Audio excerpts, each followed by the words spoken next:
Colts and Miami Dolphins. I didn't see any of it. Yeah, Peyton Manning hit a final drive last night, and they got the win. So that was. It's games like that where there was that, and last week with the Bills blowing it at the very end, where you think and then you see Kanye West at the awards at the very beginning, and at the very end it's Beyonce giving the time back to say, is all this crap fake like wrestling, and we just don't know it? You know what I mean? Are we? I don't know. Well, the Kanye thing wasn't fake. I mean, you could see where it could be. At the could. very beginning of the show, he comes out, two worlds meet, clash, country and rap. He comes out and takes the mic, and then at the very end of the show, Beyonce, who he referenced, gives the time back to the country girl to make her little speech, and it's at the very end. You know what I mean? Like the beginning of the show, you build the angle. At the end, you have the payoff. It's wrestling. I can't remember what the rating was for the MTV VMAs, but it was huge. I mean, they said something like it was up. Yeah, but that's because of Michael Jackson. It's the first post-Michael Jackson death. Everything right now, music-related, is insane because of his death. Because of Michael Jackson, right. Yeah. Right. I remember a time when MJ meant Michael Jordan. Now all of a sudden it's Michael Jackson. So, I mean, he's the big deal. And they had the big tribute. They had the big tribute to him, too. All right, yeah, go ahead. That was TNA No Surrender from this past Sunday night. Not a very good show from top to bottom. The crowd as a whole, I mean, just a dead crowd ruins a pay-per-view for me. You know what I mean? And that crowd was just brutal from this I don't remember it Sunday. being anything special. Yeah. Yeah. Let's run down Raw real quick. I mean, Raw last night, you know, you would think we come on here on a weekly basis and we say, Raw sucked this week, Raw was horrible, and it just keeps going downhill, you know? You don't think it can get any worse than what it is, and last night proved, I mean, it was worse than the week before. You know what I mean? Yeah, I've actually listened to some other wrestling websites when they do the little updates and talk about stuff, and most are talking like that show was good, and I don't know what the hell they were watching. I thought it was unbelievable garbage. I couldn't wait for it to end. And, yeah, I mean, Frederick, the entertainment, was not entertaining at all. Santino was all right. People are trashing him, saying he wasn't used right. I thought he was the only thing good about those segments. But, yeah, there was that Lillian Garcia crying her eyes out, which I told you, I said that's like the funniest thing on the show, unintentionally the funniest thing on the show. It was the most entertaining thing because they just let her have a mic and let her talk about her feelings on her last day there. And, of course, that was what was going to happen, and it's a beautiful thing to listen to. It's like me being drunk. Like, there's no filter. It's just, there it is. We're not even going to run down this show from top to bottom just because it was so bad. But I mean, they opened it up last night. Cedric came out of a limo, and they had goats that came out Grandmas, of a limo. Grandmas. I mean, just corny shit. And Cedric wasn't all that last night. You know what I mean? It seemed like it was just thrown together. The Santino bit. He said, what did he say, Cowboy Bob Thornton? Bob Thornton, and then he called him Frederick the Entertainment. No, Cedric screwed up when they were showing the pictures of third-generation superstars and their dad. Yeah, and he said, "There's Cowboy Bob Thornton and his son Randy," and he's Cowboy Bob Orton. He screwed it up. Yeah. I mean, it's like Summerfest. Well, what else? They had they did a segment where who was it? Kofi Kingston. Somebody stole his belt last week. Yeah, the Miz was doing an interview. Kofi just blasted him out of nowhere, took it back, and then during the match with Swagger and Kofi, Miz came out to take the title again, and as he was walking off, Swagger attacked him and then took the belt from him, and then he walked off and just walked away from the match with the title.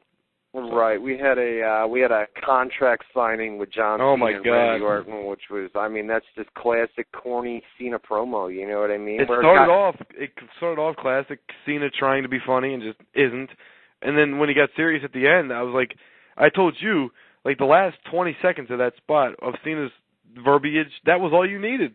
You didn't need that whole ramp up with all the comedy and Goofy failing. All you needed was that last serious minute. And then, I'm not going to go in there and try my best. I'm going to tear you limb from limb. That's all you needed. You didn't need all that other crap. That was just time-filling stuff, What about the Cedric versus Chavo match? Oh, my God. It's just everything. It's a good thing you didn't answer me last week when I asked you if Hornswoggle would ever be involved with Chavo on Raw again. You said, I can't even say, man. You're not going to get me on record saying it one way or the other.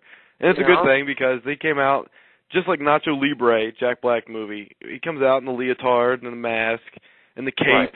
and he goes under the ring, and then a bigger version of him comes out in the same outfit, and he's beating Chavo up. And then the smaller version, Hornswoggle in the same outfit, does a tadpole splash, and they win, and they dance around like assholes, and that's that.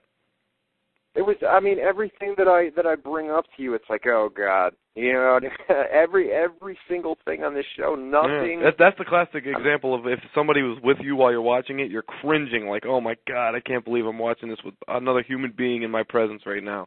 You know what I mean? It just seems so PG rated. You know what I mean? Corny. Corny. What else we had? The Lillian Garcia stuff was, I know. Anything real I can appreciate. And that was anything real I can appreciate. That was a real moment. It was funny to me just because it was so overly dramatic that, I mean, and it was real. She was really feeling that way, but just to see it, it was like, oh my God, like this is her big Oscar speech here, and it's like, Jesus Christ. But it was fun to watch. It was entertaining because it was real. Anything real I can appreciate. Cedric the Entertainer was being real, but they had him in fake environments to be real. You know what I mean? Like, they gave him stuff to do, like a goat's going to come out the limo, make a joke about it. Here's a picture of these two guys, make a joke about it. He's funny as himself, but when he had to play within those parameters, it's goofy and retarded, Exactly, and that's creative, you know what I mean? I mean, that's just, the them thinking they're comedy writers, yeah. Because old 12-year-olds. And they're not. I mean, they're not comedy writers, and they shouldn't. And well, wrestling is not a comedy. Wrestling is it's a drama. It's not a comedy. It's a dramedy, if you want to call it that. It should be more drama than comedy. I mean, comedy should be filtered in very few and far. It should be reserved to, you know what I mean? It's not everything needs to be funny. Well, Lillian, the Lillian stuff was, I mean, how often do they send off somebody with a sincere thank you? You know what I mean? You called that. You said, I can't, who's going to come out and start trashing Lillian? You thought somebody was going to get some heat off of her speech, which I was, once you said it, I was like, oh, that's exactly what they're going to do. And they didn't do it, Yeah, nobody came out, and that was it, you know what I mean? That was straight from the heart from her. So it was, I can dig it. I mean, yeah, it was good. It was a good way to send her off. She put up some photos on her Twitter account earlier today where, the Divas brought her a cake and things like that. So, I mean, it was, it was what it was. And, it wasn't Vicky Guerrero with Edge telling her how fat and ugly she is, and, and the stuff that they do. You think they'll give Jim Ross that kind of reception when he I hope so. I really hope so, because I always remember when they first announced on Raw, that how each week they would introduce this week, also in the Hall of Fame for the class of 2007 or 8 or whatever it was, is Eddie Graham. When it was Jim Ross's week, it was just announced, as it was always, it wasn't planned.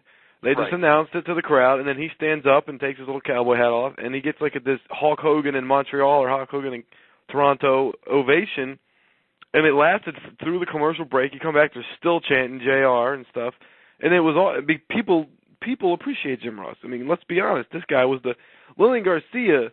I remember the first 2 or 3 years. It was like, why do they have this chick instead of Howard Finkel? Like it's got to be a chick now. It's got to be because that's where TV was going or whatever. I don't know, but Jim Ross is Jim Ross, and that's the voice of pro wrestling all the way for my whole life. I mean, everywhere he's went, I've kind of followed him indirectly.